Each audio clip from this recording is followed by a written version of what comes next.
चलना है, रुकना नहीं, चलना विश्वाबीस। आज का विषय है मोहब्बत और प्रेम के संबंध में। प्रेम किसे कहते हैं और मोहब्बत किसे कहते हैं। सर्प का डसा हुआ इंसान या मर ही जाता है, नहीं तो बच ही जाता है, किंतु स्त्रियों का डसा हुआ नहीं मरता है और नहीं बचता है। वो बीचों बीच विष में दम तोड़ देते हैं, जिसका विष का उतार ना असंभव है। जिस प्रकार भगवान कृष्ण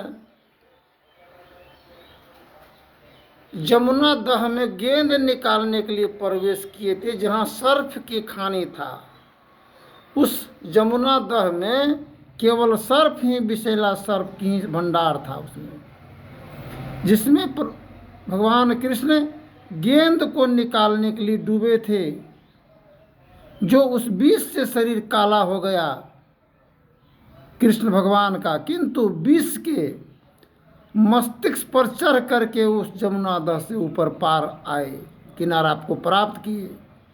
ठीक इसी प्रकार हम लोग इस विष भरा संसार में, जीवन में, हम इसमें डूब करके वह प्रेम रूपी रतन निकाल करके लाएंगे, तभी तो कृष्ण के समान 16 कला में निपुण होंगे। 12 कला में निपुण था प्रभु श्री राम, मर्यादा पुरुषोत्तम श्री राम। कृष्ण 16 कला में निपुण थे, पारंगत थे। आज हम लोग कितना कला में पारंगत हैं, जो आप डूब करके दम घुंट रहा और टूट रहे हैं हम लोग अपने आप से। उम्मीद का हनन हो रहा है, भरोसा का दमन हो रहा है, आशा की पतन हो रहा है। तो मोहब्बत और प्रेम, मोहब्बत होता है एक तरफा, ईश्वर एक है। अब प्रेम है दो तरफा। प्रेम मन का मिलन है और मोहब्बत दिल का मिलन है। तो मन के द्वारा जो प्रेम हम लोगों को प्राप्त होता है, प्रेम करते हैं किसी से, एक दूसरे से, स्त्री पुरुष से, पुरुष स्त्री से, तो प्रेम है दो तरफा। प्रेम न बारी उपजे, प्रेम न हाट बिकाए। वो हाट में और बाजार में नहीं बिकता है, खेत में नहीं उपज होता है। ये जीवन रूपी अद्भुत ही खेत में इसका उपज होता है।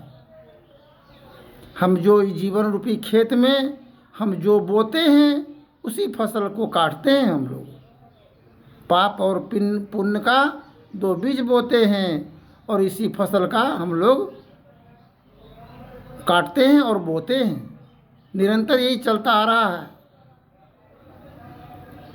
तो प्रेम एक स्त्री एक पुरुष, एक प्रेमी के लिए अपना जान और दिल न्यौछावर कर दे, उसे प्रेम कहते हैं। प्रेम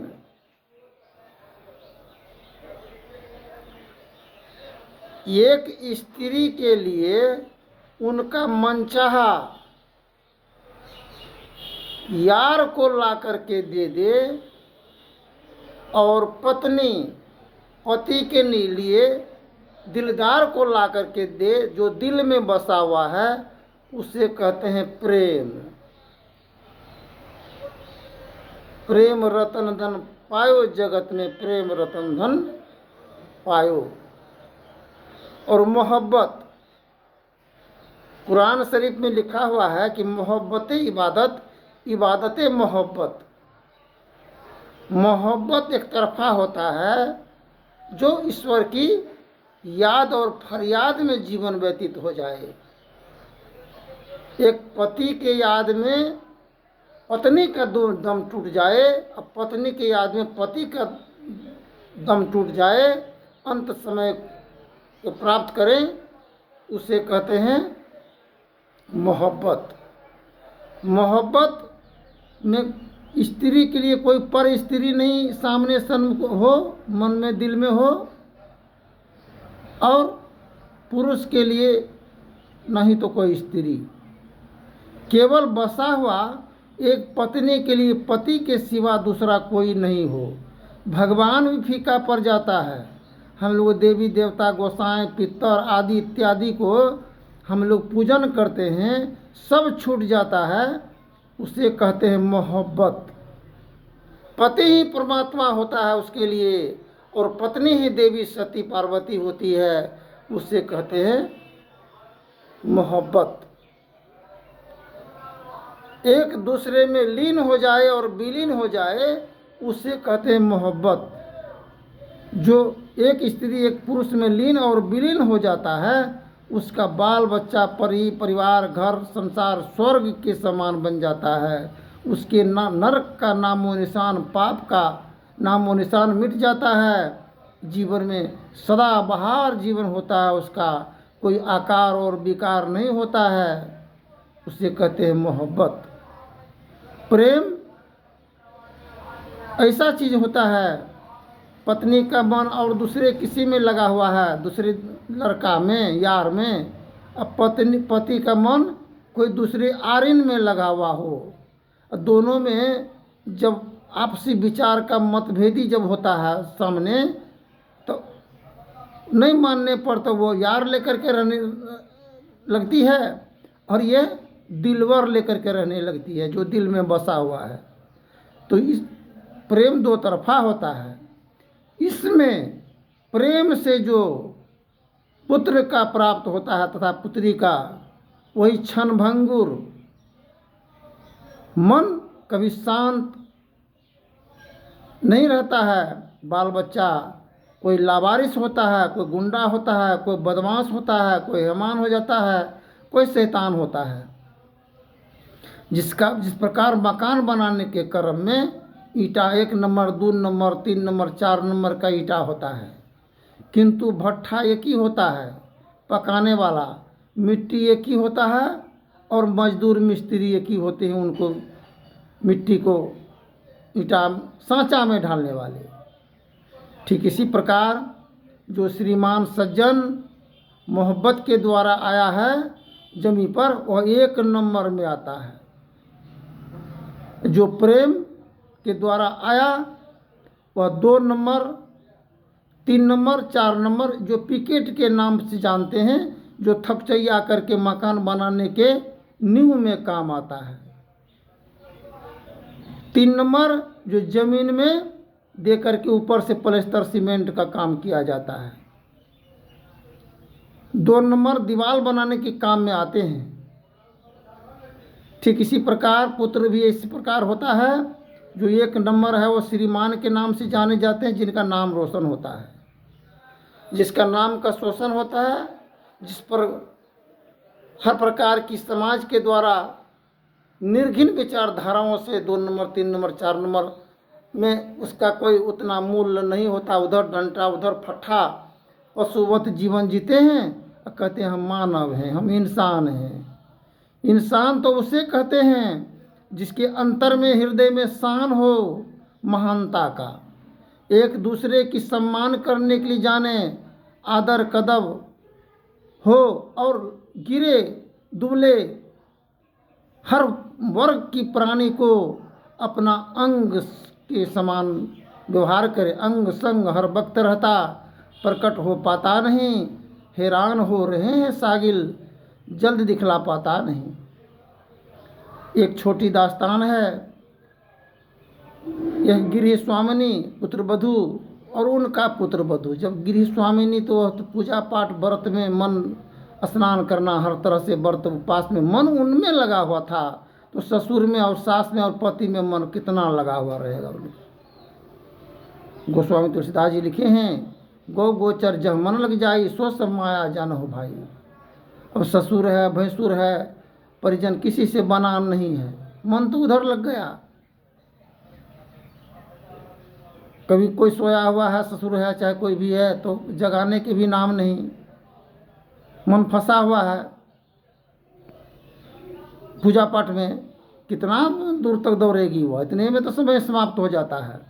खाना पीना भी 12 बजे हम पूजा पाठ के क्रम में इस शरीर में का ऊर्जा शक्ति तब तक नष्ट होता है, बीमार पड़ जाते हैं। पैसा नहीं होने के कारण अनाथ हो जाता है बाल बच्चा, माँ मर गई तो बाप मर गया।